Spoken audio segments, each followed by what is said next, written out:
Racing Commission. And turning a blind eye to the situation here in Windsor and Dresden and Woodstock. I mean, we are in the slums of the racing industry. And the main reason for that is the total family. I mean, that's no secret. You couldn't run a business worse if you tried it. I mean, they're in the manufacturing business, not in the entertainment gambling business. And they could give two hoots about us. I mean, they're in it just to drain what they can get out of it and someday develop a profit back. So, we all know the Totals were big Liberal supporters. And the only conclusion I can draw is that the government appointees to the Racing Commission turn a blind eye to our situation down here and have refused to do anything, and it should be up to them to, I mean, the quality of the clubhouse and the grandstand is deplorable. I mean, I wouldn't bring any friends there. It's embarrassing what a great place it used to be.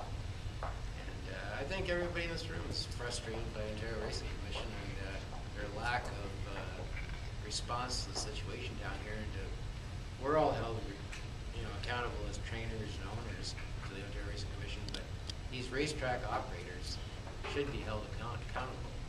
And the right to have that pari-mutuel license is it's not a right. It's a big moneymaker for them. And so they should be held to a higher standard. And so far, I think it's a real bias because of the Liberal government that total influence if they turn a blind eye to us.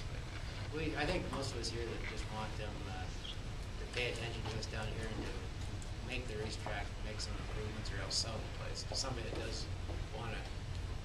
Ideally, sell the facility to somebody that really is interested in harness racing and promoting harness racing. That's about it. And is there any part of that, Bob, that wouldn't be addressed by the ORC really honoring the site agreement between the racetrack owners and the OLG? That's the thing, is they seem to turn a blind eye to the original mandate, their mandate, and we can't seem to get through to them. We can't communicate. I mean, cutting the race dates is a bad thing, but just the facility itself is I look at that as being a horrible thing, because we've got Detroit across the river. We've got a huge market. I had a group of people interested in buying a place several years ago when John Wilson was representing Toledo, and they were ready to go, these guys from Michigan. And even though they whined and cried about owning the place, they would not. I got an email from John Wilson that it's not for sale, never will be. So either shit or get off the clock. Sell the place or make some improvements. And we're looking, people like yourself, to represent, to give us some power in government, to hold them accountable. But so far, we haven't done a very good job. We can't seem to get any traction whatsoever. So, I train roughly 90 to 100 horses in the area. I'm 45 people, and I've got a lot invested. I got 25 acres, 26 acres over here in a training center, and it scares me. It scares me what could happen here.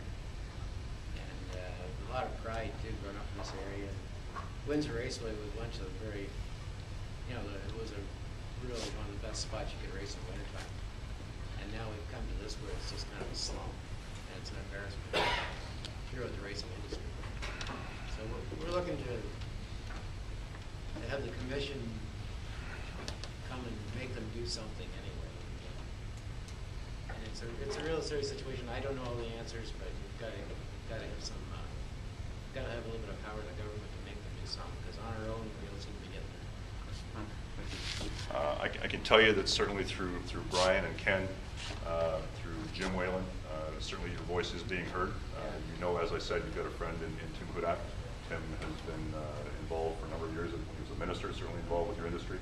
And from what I understand, and tell me if I'm wrong, but I think the vast majority, if not all of you, were much happier in the days when Tim Hudak was a minister and control this than you've been in the last several years. Is that a fair statement?